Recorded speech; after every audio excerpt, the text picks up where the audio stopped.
Ja. Dober dan, lepo pozdravljeni na pogovoru z naslovom Fašizem med zgodovinopisjem in književnostjo. Pozdravljam goste, pisatelja, novinarja in alpinista popotnika Dušana Jelinčiča, avtorja romanesknega dela Šepet nevidnega morja o očetu Zorku Jelinčiču. Petra Verča,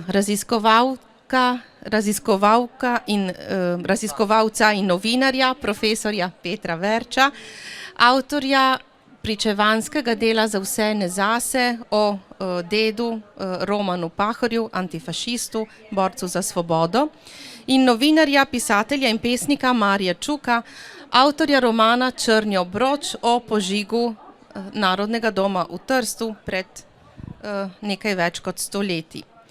Ampak pred točno 100 leti, in sicer pred natanko 100 leti, 28. oktobra 1922, so črnosrajčniki pod vodstvom Benita Mussolinija ukorakali v Rim. Nekaj tednov kasneje, meseca novembra, je Mussolini postal ministrski predsednik in vodil Italijo vse do leta 1943. Katere so bile posledice tega političnega preobrata? Junaki vaših del, Dušan Jelinčič, Peter Verč in Mari Čuk, junaki vaših del so posledice tega političnega preobrata doživeli na lastni koži. Kako lahko poveste? Prosim, Dušan Jelinčič, mikrofon.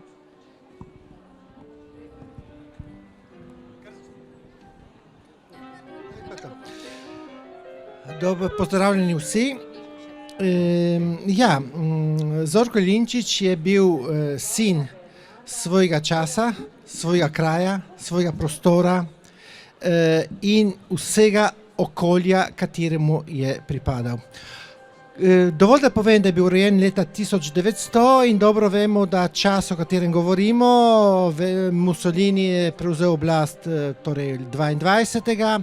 On takrat je bil še dovolj mlad ali star v času, da je bil tudi avstro-ogrski vojak. Je bil dovolj mlad ali star, da ko je prišla Italija, se je moral odločiti, kaj naredi, da ne bo spet Italija angažirala, da je moral iti študirati v Ljubljano v tistem času, ampak da je bil povezan na Primorsko. Dovolj mlad in star je bil zato, da se je leta 1924, ko so ga ko je dočakal dve osebni tragediji, in sicer smrt očeta, tako da je moral sam voditi družino, paste, oče, mati, 11 bratov in bratov in sester, in predvsem pa mi je umrl njegov najboljši prijatelj, s katerim je plezal, Klement Jug. Takrat se je odločil, da gre direktno v službo. Ta služba pa je bila nič manj kot to, da je bil tajnik prosvetne zveze, imenujemo jo tako, in obenem tajnik združenja Adria vseh študentov. Prav takrat, ko je fašizem odločno in radikalno ukinjal vsa društva, tako da je on moral biti tisti, ki nekako v prvi vrsti moral obračati dejavnost iz legalne počasi v ilegalno. In to ni bilo lahko. Recimo, dam samo en podatek. Fašizem je počasi uničeval ta društva. Od leta 23. tja do 27, zadnje šole, zadnje razredi, celo leta 28, in recimo sam je obnovil 72-73 društev po Primorskem. Tako da on je šel direktno se angažiral, no?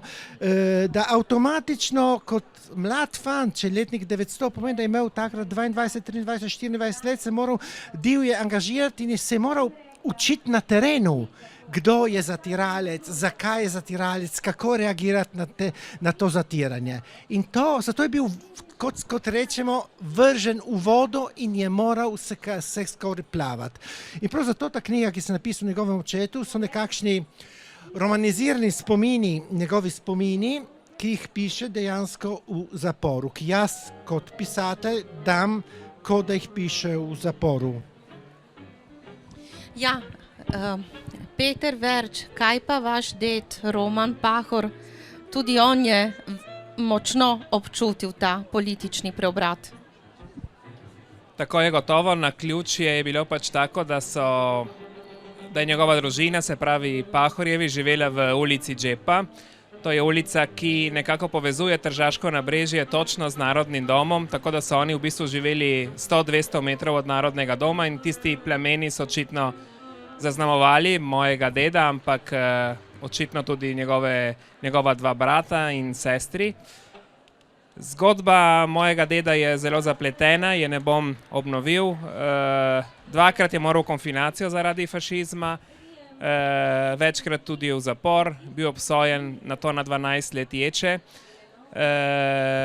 Kar nekako življenje mojega deda naredi posebno, je to, da so ga neke skrivnosti spremljale tudi v kasnejšem času.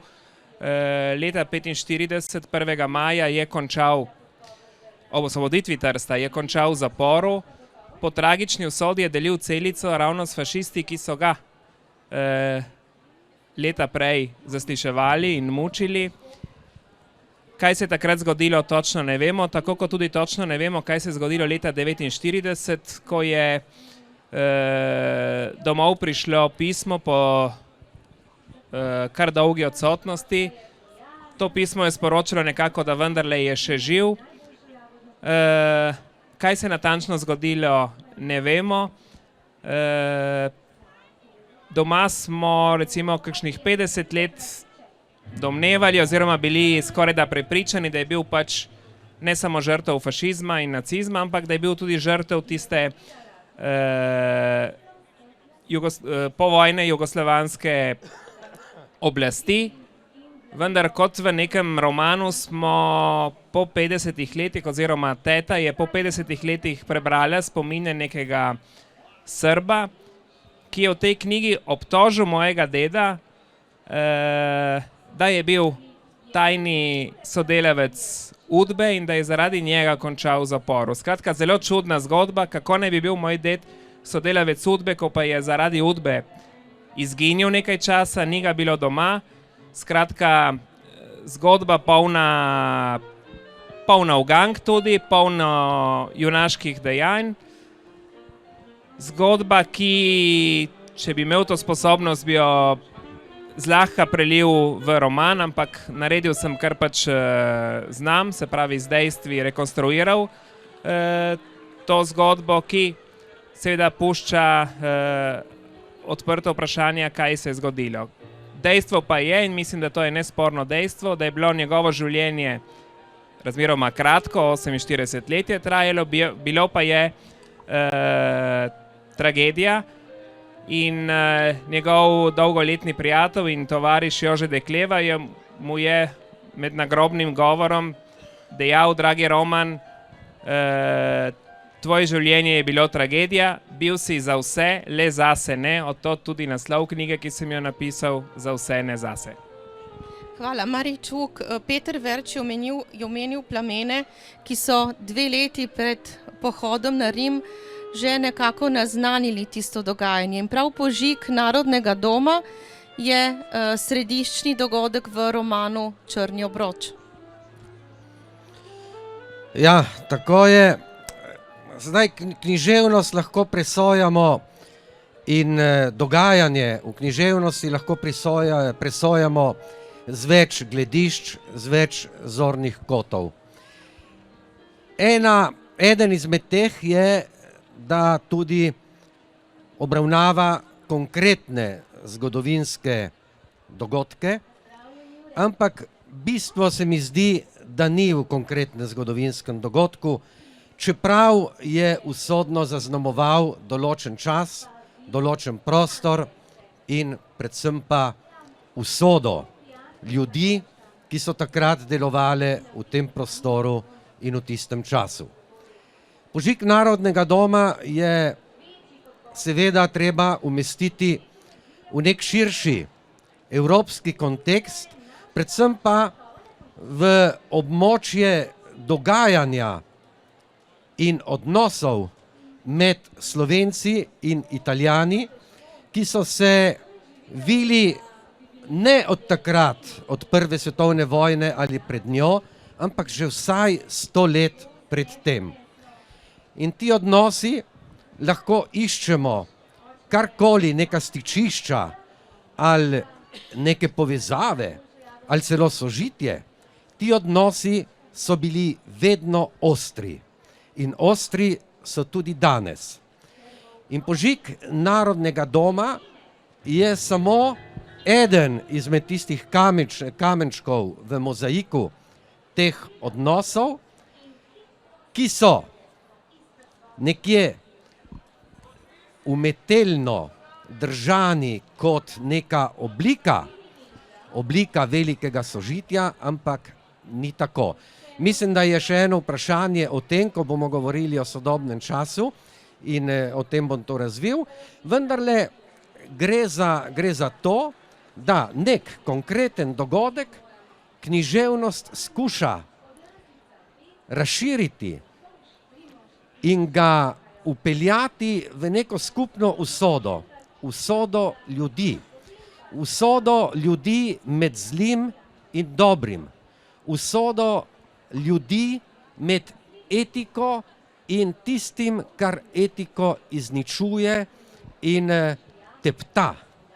To je ta usoda in požig Narodnega doma je prav to, teptanje etike, napoved in nadaljevanje našega, med narekovaji, civilizacijskega nasilja, ki mu ni konca. Narodni dom je poglavje nasilja predvsem. Peter Verč, kako je vaš ded na lastni koži doživel fašistično nasilje, če lahko na kratko poveste? V čem se kažejo te oblike zatiranja? Torej, fašizem je kot prvo vzel pravico Slovencev v Trstu, da se šolajo v svojem jeziku. To je tisto, kar je njega nekako razkačilo. Zato se je on takrat odločil, govorimo že o letu 1920, da bo ustanovil mladinska društva, kjer bodo imeli mladi v Trstu možnost, da se vseeno srečujejo, družijo in se pogovarjajo v slovenščini. Ta način miroljubnega upora fašizmu je on že takoj drago plačal, zaradi nekega umora, v katerega sploh ni bil vpleten, zgodil se je 50 km daleč od njega, je on moral v konfinacijo, 5-letno konfinacijo na otok Ponza v Tirenskem morju. Razmere tam so bile zelo težke, iz nekaterih pisem, ki so šle skozi cenzurno sito, je razvidno, da so mnogi tam zblazneli. Težko je bilo zlasti v zimskem času, ko je otok neprenehoma česal močan veter. Tudi drugi razlogi so bili za nezadovoljstvo konfinirancev. Konfiniranci so tudi uprizorili neko gladovno stavko, zaradi katerega je bil moj ded v konfinaciji obsojen na zaporno ječo. Zaprli so ga v Neaplju in ironija usode je bila ta, da mu je tista ječa nekako pomagala, ker vendarle je bilo v ječi boljše kot v konfinaciji. Prišel je domov, ampak tako kot je napovedal ženi v pismu, ko sta si nekako dogovorila, da se bosta poročila, je rekel, glej, poročiva se, ampak moj glavni cilj v življenju bo delo za narod. In tega se je prekleto držal. Tudi ko se je vrnil po tej težki izkušnji iz Ponze, si on ni dal miru in leta 1935 na božični večer se je on skupaj z nekaterimi drugimi odločil za neko tako kapilarno akcijo na božični večer, ko so po vaseh okrog Trsta in tudi v Trstu porazdelili pakete za otroke revnejših družin. V teh paketih je bila tudi slovenska slikanica oziroma slovenska knjiga in to je bil seveda za fašizem velik greh. Zaradi tega je on spet moral potem v konfinacijo, spet na Ponzo in tako naprej. Skratka, vedno rečem to, ko se pogovarjamo o fašizmu, je treba vedeti, da je bil ta režim oziroma ta ideologija, ki je zapirala ljudi, ki so bili krivi tega zločina, da so revnejše otroke obdarovali s knjigami. Dušan Jelinčič, kaj pa davek, ki ga je plačal vaš oče v času fašizma med drugo svetovno vojno in potem tudi po njej? Davek je bil res velikanski. Moj oče je takoj, ko je nastal fašizem, je bil takoj pod nadzorom fašističnega režima. In sicer on ima tisto, kar se reče, kar smo bolj šaljivo rekli, on ima rekord zaprti. To se pravi, ko sem govoril z zgodovinarkom Milico Kacin Vohinc, koliko je bil on sploh zaprt, predno so ga dokončno zaprli, pa je bilo več kot 10-krat. Komaj je prišel katerikoli manjši ali večji fašistični veljak, kadarkoli bila kakšna majhna ali večja fašistična dogodek, so ga zaprli za 1, 2, 3 dni, v tisto, kar on pravi, v žehtnico. Takoj gremo, kaj je on dosegel. Moj oče je bil obsojen na 20 let ječe in jih odsedel 9, od katerih 3 leta v samici.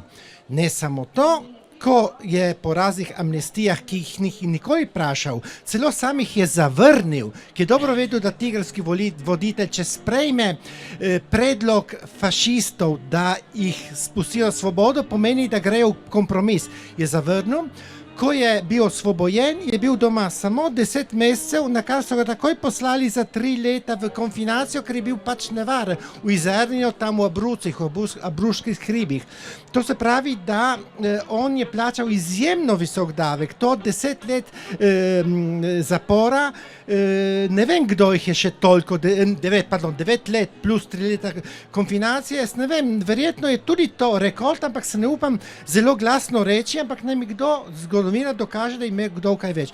Se ne gre za številke, se gre da dejansko, tukaj govorimo konkretno, kdo in kako je kaj plačal.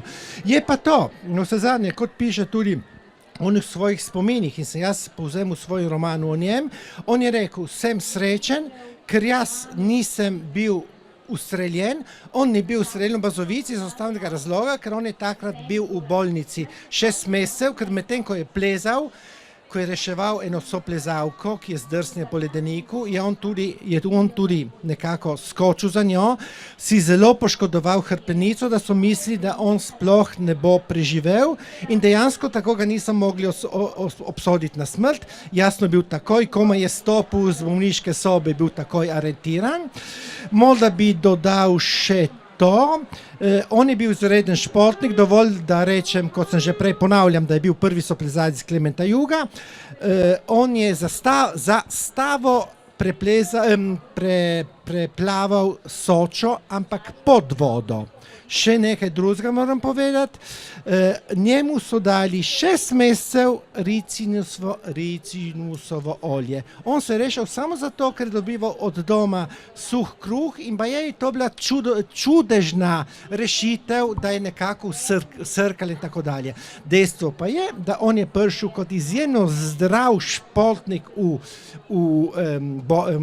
zapor in je prišel ven bolnik. Jasno, potem je umrl 20, še dosti je preživel v Trstu. Kar se pa tiče povojnega delovanja, jasno, da komaj je bil spuščen iz konfinacije, je moral peš iti iz Izernje v Bari, ki je bilo najbližje oporišče zapornikov, ni mogel tako iti s prekomorci v Slovenijo, komaj je mogel, je šel direktno v vodstvo NOB in kot član vodstva NOB je bil poslan kot nekakšen minister za kulturo v Trstu. V Trstu njemu je bilo izredno težko, to je eno poglavje, ga treba še zelo opisati. To je bilo verjetno daleč največje razočaranje. On je rekel, ko je prišel v Trst, da ko se je nekako zagovarjal slovensko šolo, slovensko kulturo, slovensko gledališče, katerokoli urad je prišel, je dobil kakšnega bivšega fašista. Zakaj? Ker Italija ni nikdar odpravila, ni nikdar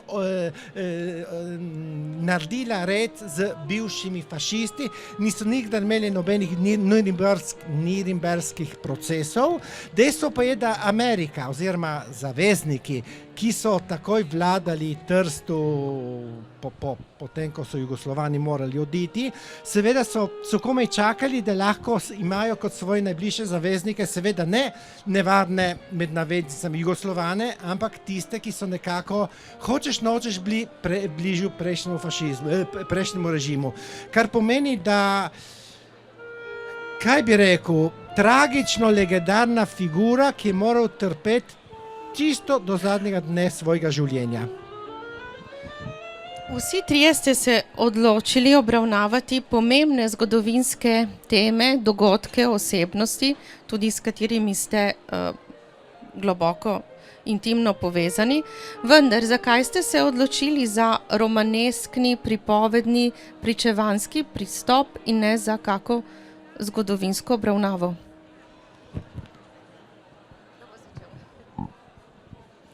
Odgovor je zelo preprost in bo trajal 30 sekund. V zgodovini sem bil skoraj vedno negativen in zato sem nesposoben zgodovinske obravnave. Jaz bi tudi odgovoril zelo enostavno. Bi rekel to, o Tigru se je zadnja leta napisalo ogromno knjig. Jaz bi rekel celo preveč, nekatere preveč, ker so nekateri tudi imenujemo zgodovinski bleferi, ki so zagovarjali ene parcialne interese, politične ali osebne, oziroma so kakšnega branili zato, da so kakšnega počrnili in tako dalje.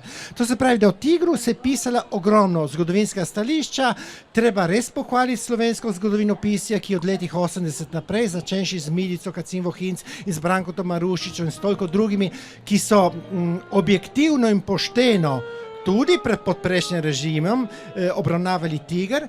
Problem zgodovine je ta, da ne bo nikdar mogla pokazati čustveno vizijo takratnih ljudi, ki so to obravnavali. To se pravi, mi vemo dobro, kdo je bil Benito Mussolini, mi dobro vemo, kdo je bil Zorko Jelinčič, mi dobro vemo, kdo je bil Roman Pahor in tako dalje, ampak ne vemo, kako so te uporniki, o kateri smo vsi trije opisali, eni več ali manj čustveno, kako so oni razmišljali, kaj so delali, kako so se zabavali, kako so med sabo govorili. Recimo samo to, da sem jaz lahko nekaj napisal mojemu očetu, sem najprej šel poiskati tiste, ki se z njim občevali,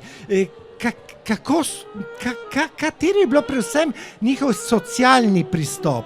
In še tako, s tem, da sem prebral recimo ogromno pričevanj, upam, da sem se koliko toliko približal čustvenemu naboju takratnih ljudi. Jasno, to pa je prav naloga literature, kakor je naloga zgodovine, da opisajo, če hočemo, tudi suhe dogodke, tako je naloga literature, da gre v človeka in iz človeka opiše tisto zunanjost, ki ga je zgodovina, ga mora objektivno opisati. Jaz v glavnem ne prenašam ljudi, ki nekaj govorijo in delajo pa nekaj čisto drugega. Tako da meni gredo zelo na živce politiki, ki pravijo, da se politika ne sme vmešavati v zgodovino, potem pa podajajo zgodovinske ocene. Jaz se nisem želel ujeti v isto past in ker po izobrazbi nisem zgodovinar, sem takoj postavil stvari na jasno in rekel, da jaz zgodovinskega dela ne bom naredil. Dokumente, ki jih navajam v knjigi, navajam zelo previdno, jih ne razlagam, zato ker sem popolnoma pričan, da morajo zgodovinske vire razlagati samo zgodovinarji in ne drugi. Tako da odločitev, zakaj ne bom šel v recimo temu strokovno zgodovino, je bila ta. Drugi razlog pa je, da sem konec koncev novinar in hkrati intimno prepričan, da je včasih lažje razumeti zapletene pojave, tudi tako zapletene, kot je bil fašizem, ne toliko preko podatkov, morda suhoparnih številk in tako naprej, ampak čisto preprosto preko zgodb. Tako da tudi z tega je nastala ta moja odločitev, da bom pač povedal zgodbo svojega deda, ne preko svojih oči, kar bi bilo tudi dejansko nemogoče, ker je ded umrl 30 let pred mojim rojstvom, ampak sem zadevo povedal tako, da sem jo nekako položil v usta svoj teti, ki je danes žal ni tukaj, ima 88 let, ampak zelo čilo pripoveduje o svojem dedu. Prijetno je poslušati, zelo prijetno je bilo meni se srečevati z njo, enkrat na teden ob kavi. Krasne spomine bom imel na to izkušnjo pisanja skupaj z njo. Kar sem jaz naredil je, tem njenim v glavnem otroškim spominom sem samo dodajal to, kar sem dobival v raznih knjigah in arhivih, ampak ponavljam, brez dodatnih razlag. Zgodovinar pač nisem. Hvala, nekako počasi bomo že tako se približujemo drugemu sklepnemu delu tega srečanja. Bi vas rada vprašala, po 100 letih je v Italiji spet na oblasti desničarska politična stranka Fratelli d'Italia, ki se navezuje tudi v simbolih na neofašistično stranko Alleanza Nazionale in na samo Mussolinijevo narodno-fašistično stranko. Rada bi vas vprašala, v čem vidite podobnosti s časom izpred 100 let, v čem pa, hvala Bogu, tudi razlike? In pa še to, kakšen odnos ima Italija do svoje fašistične zgodovine, do svojih fašističnih zločinov? Torej, kar razčlenjeno vprašanje si, kar vzemite čas v odgovoru. Kdo bo začel? Mario, začni.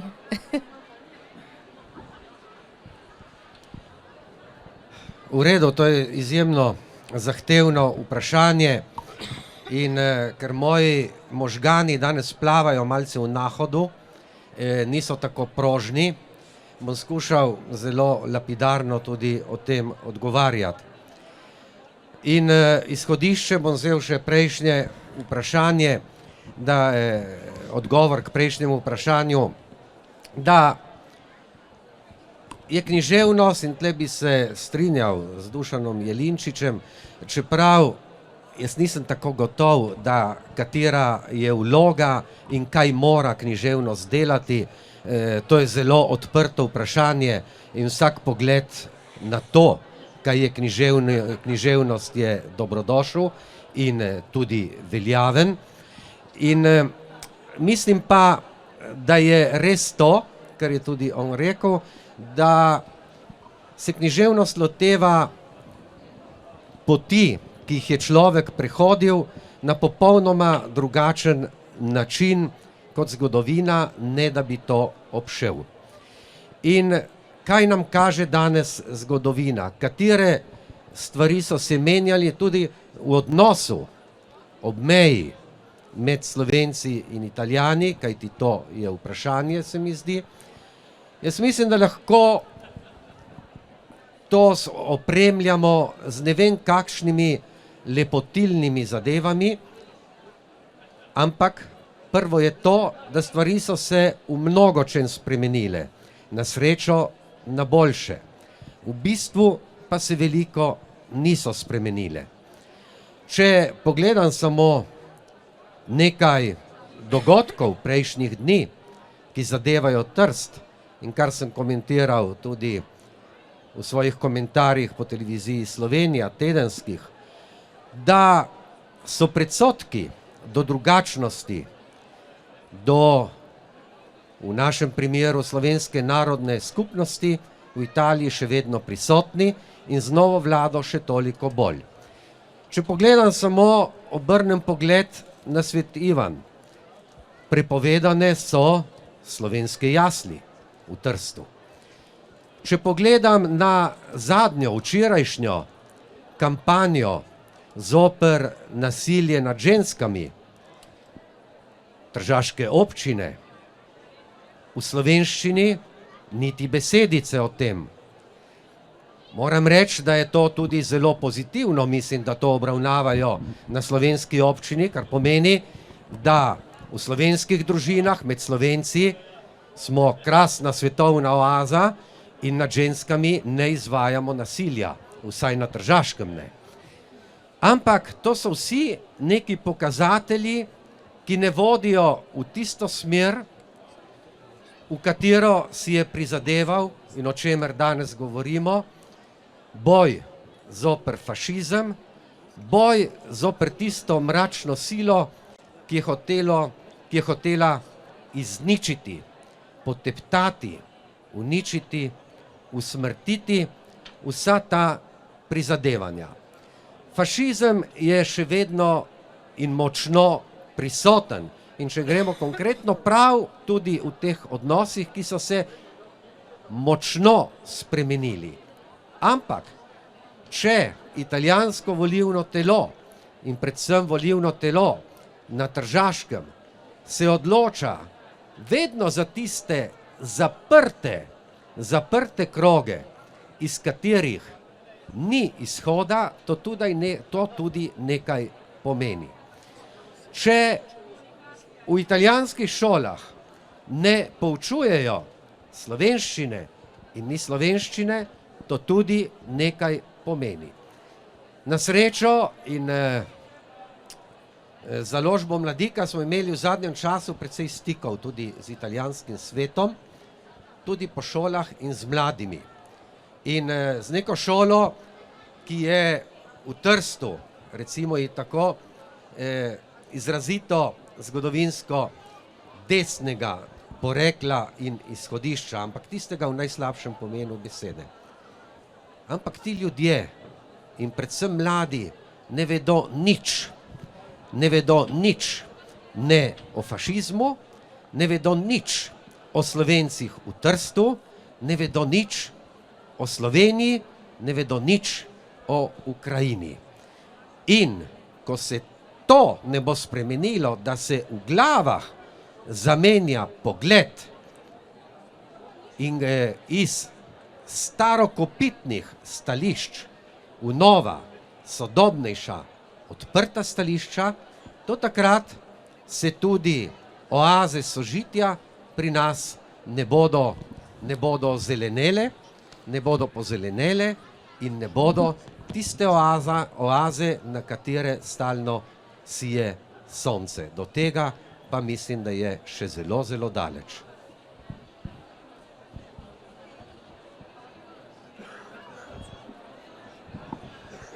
Ja, pravzaprav Mare je povedal marsikar, kar bi povedal tudi jaz, tako da jaz se ne bi podvajal, da se strinjam z njim. Dodal pa bi morda to, da zadeve je treba kontekstualizirati. To se pravi, pred 100 leti je fašizem nastal točno in določenem zgodovinskem obdobju. In sicer v velikanskem obdobju krize, ki je bil še precej hujši kot celo današnji. To se pravi, je pravkar končala druga svetovna vojna, to je november 18, to se pravi prvi fašizem, fasci di combattimento, prve fašistične skupine so nastale marca 19, vaste, takoj 4 mesece po koncu vojne. Zakaj? Zato, ker je bila dvojna kriza, ki je danes ni. To se pravi, po Evropi je tavalo več milijonov ljudi, socialno na robu, ki prej niso bili, in to se pravi, te se jih je izredno lahko gospodarsko obračalo. Prvo. Drugo pa je bilo to, pravkar celo med vojno se v Rusiji zgodila oktobrska revolucija novembra 17 in to dobro vemo, da gospodarstvo zmaga, komandir ukazuje svetu in tisto, kar pravijo beseda buržuj mi ne ugaja, tisto, kar je splošno državno meščanstvo, buržuazija, je izkoristila fašizem, vedoč, da je izredno negativen pojav, avtoritaren, pač omejujoč in tako dalje, je izkoristil fašizem, da je lahko branil svoje državne in državniške interese. To je prišlo kar kot nalašč. Ne smemo pozabiti, da Evropa je bila za fašizem, dejansko, sedaj jasno, da posplošujem, je bila dejansko, recimo tako, ni nasprotovala fašizmu točno do druge svetovne vojne, zato ker pač v njenih interesih je to spadalo. Vemo dobro Münchenski sporazum, kjer so mirno prepustili Slovaško pač svoj usol, to se pravi Tretjemu rajhu, se je zgodil september leta 1938. To se pravi, da če kontekstualiziramo, takrat je imel fašizem plodna tla. Dan danes je vedno tako, se govori, da zgodovina se ponavlja, po drugi strani pa zgodovina se ne ponavlja. Dan danes so pogoji drugi. Eden pomemben pogoj je, da obstaja ena latentna gospodarska, socialna in moralna kriza, ki je na podlagi podzavesti ali celo zavesti, ki je zajela vso Evropo in tukaj lahko bogato zajema populizem. Populizem pa je tipična eden od zmagovitih konjev, imenujemo jo splošne desnice, in po drugi strani pa ne smemo pozabiti na izredno ideološko in socialno šibkost levice, ki pač nekoč je pomenila nekaj v širšem socialnem kontekstu, ampak to so daljnoročni načrti. Ljudje pa si želijo kratkoročnih načrtov. Skratka, desnica, današnja desnica v Italiji je dobila izredno bogat humus, da je lahko ustvarila tisto, kar je ustvarila. Kar se pa tiče nas, imenujemo Slovencev, si ne delamo čisto nobenih iluzij, zato ker ljudje ne morejo iti iz svojih kože. Mario je zelo dobro pogovoril o slovenskih jasnih pri svetem Ivanu. Poglejte, kako je tudi iracionalno to. Na vse zadnje slovenske jasni ne bi čisto nič škodovali nobenemu. Tukaj se gre za en, kaj bi rekel, povprečen interes, pseudomoralni, niti ne moralni, jaz bi rekel na nivoju populizma, na nivoju gostilne recimo. Ali pa recimo to, predlanskem, na Fojbi so se upali tedanji zunanji minister reči, da imajo še nekakšne ekspanzionistične težnje do Dalmacije. Se to je noro in nihče ni to rekel nič.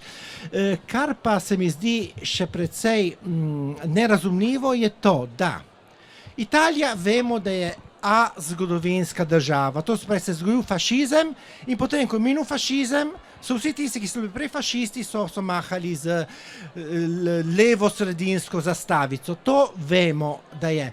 Ampak da v Sloveniji se ne vidi in se ne vidi, kako nam ta vlada, ta situacija Italija krati naše, ne bi rekel, za sedaj še ne pravic, jaz bi rekel, naš splošni kontekst, to se mi zdi malo nerazumljivo, to se pravi, da še vedno manjka tisto osveščanje in smo vedno tam. V današnjem času je ena od funkcij držav svetovnega splošnega trenda, da je človeške zavesti vedno manj med ljudmi, ker tako ima ne bi rekel vlada, socialni kontekst, mir pred tistim, ki bi lahko kaj ustvarili proti njim. Hvala, pa še Peter Verč, prosim. Zelo zapleteno vprašanje, se skoraj najmanj bojim odgovoriti, ker bo moje razmišljanje nekoliko drugače, morda celo drzno in upam, da me ne boste slabo razumeli, tudi težko se koncentrirati z gužvo in saksofone, ki včasih jih slišimo v ozadju. Kar želim reči je to, bom čisto iskren. Trenutna italijanska vlada mi še zdaleč ni všeč, vidim elemente hude nestrpnosti, ampak pred 2 mesecema, ko smo imeli volitve, sem jaz bil v velikanski zadregi. Namreč, vedel sem, da, če sem čisto iskren, da teh ne bom volil, ampak sem pričakoval od nasprotne opcije, da me bo prepričala z vsebino. Ampak kar smo stalno poslušali je, ne glasujte za tiste, ker tisti so fašisti. Meni kot recimo temu levo-liberalnemu volivcu se je to zdelo žaljivo, da me ti skušaš prepričati s tem, da kažeš na njih z neko hudo obtožbo, ki, iskreno povedano, po mojem niti ne drži. Kajti, če ti nekomu rečeš v današnjem času, da tisti je fašist, meni se to zdi, da se malo zlorabljaš to besedo in malce tudi žali spomin na tiste, ki so tisti pravi fašizem, tisti grozni fašizem dali skozi. Vse je res. Slovenske jasli, kratenje slovenščine, vse je res. Ampak prvič, bodimo iskreni, predstavljamo slovenske knjige v Trstu, in zaradi tega ne gremo v zapor. Ne gremo v zapor kot recimo moj nono, ki je delil slovenske knjige. Drugič, cel kup primerov imamo, res je. Kratijo slovenske pravice, ne tako naprej. Ampak se to dogaja od septembra, odkar je Giorgia Meloni zmagala na volitvah? Ne. Strešica v mojem priimku je bila pesek v očeh, ko je bilo treba pridobiti kakšen dokument zmeraj, tudi ko so bili levo-sredinci na vladi. Tako da nekaj poštenosti je treba imeti. Še to povem. Poglejte zunanjo politiko. Italijanska vlada trenutna vsaj zaenkrat v ničemer ne odstopa od zunanje politike drugih evropskih članic. Kaj je zdaj torej? Smo v zvezi 27 držav, ki so vse po vrsti fašistične. Skratka, jaz bi besedo fašizem uporabljal zelo, zelo previdno. Pa še to povem. Zadnja zadeva. Včeraj sem na knjižni sejem iz Trsta spremljal skupino svojih učencev. Odgovornost je seveda velika, zato ker moraš paziti na varnost in na to, na vlaku pa izvem, da učitelji morajo sami sebi plačati vozovnico. Ampak to ni zato, ker imamo na oblasti Giorgio Meloni. To je zato, ker smo v Italiji imeli cel kup vlad, ki so spravile šolstvo na psu in vrstile so se leve, levosredinske, sredinske, desnosredinske vlade, vlade širokih koalicij. Tako da, lepo prosim, absolutno bodimo kritični do Giorgia Meloni, ampak bodimo kritični do vseh in besedo fašizem, ki je grozna beseda, uporabljamo nekoliko bolj previdno. Hvala, Peter Verč, težko k temu kaj dodati, ampak vseeno vabim Dušana Jelinčiča oziroma Marija Čuka, če bi želele, imamo še 4 minute časa, če bi želela še kaj dodati. Jaz bom 30 sekund, njemu 3,5, ne, 2 in 2 naredimo, ne, minuti. Jaz se tudi strinjam s Petrom, nihče ni mislil, da zdaj Giorgia Meloni. Drugo vprašanje, ki se mi zdi veliko bolj temeljno in bistveno od vsega tega, je, prej zaradi časa sem mislil, da ga nimamo in ga nisem načel, je to, kaj počenjamo mi, Slovenci v Italiji, sami s seboj. Kako se mi oglašamo v zvezi s svojimi ne samo jezikovnimi, ampak splošnimi pravicami. Kaj smo v zadnjih 60 letih naredili, da poteptamo vse tisto, kar je bilo opisano v romanih, o katerih nocoj oziroma danes govorimo, in zakaj so se ti ljudje prizadevali. Kaj smo mi naredili? V katero smer uravnavamo in obračamo recimo naš šolski sistem? Rečejo, ja, časi so se spremenili. Časi, odkar pomni človeštvo, se niso v ničemer spremenili, spremenile so se samo nekatere nianse. Nianse naših raznih civilizacij in v njih. Nič se drugega ni spremenilo. In kaj počenjamo mi sami sabo, to bi bilo vprašanje, ki bi ga morali enkrat do konca razčistiti. Ne samo zato, da delamo in oblikujemo neki metajezik, ki ni podoben ne slovenščini, ne italijanščini, ne ničemur drugemu v zadnjih letih, ni podobna ta šola, ki jo danes imamo, neki šoli, ki bi dajala vrednote, zaradi katerih je nastala in zaradi katerih je bila ukinjena leta 1927. In tudi jaz bi rekel, ampak fašizem je še zmeraj beseda, ki je v veljavi. In fašist je tisti, pa vedno je, ki krati pravice drugemu. Še hujše, ta je celo ksenofob in te ksenofobije imamo danes na kilograme. To je tako, s Petrom se popolnoma strinjam, da ne moramo zelo paziti, kako uporabljamo besedo fašizem, zato ker to je bil točen odnos določenega zgodovinskega obdobja, ki je minil, ker so se spremenile okoliščine. Je pa res to, kar se ni spremenilo, pa se je človeško čustvovanje. To se pravi, človeško čustvovanje, ki ustvarjajo fašizem, pa je ostalo isto. Jaz bi rekel morda to, prav kot zadnjo misel, in tukaj skoraj bi povzel, kar je rekel Mario, kaj pa smo mi naredili? Kako pa smo mi konkretno upiramo? Recimo, moramo znati biti tudi zelo autokritični. Dam recimo primer. Govorimo o tigrovcih, ki so se uprli. Pazite, nekateri, ki so se uprli, so imeli celo državne službe, to se pravi, da so se uprli, dokler niso videli, da tako ne gre več. Nekateri pa se njim sanjali med državne službe.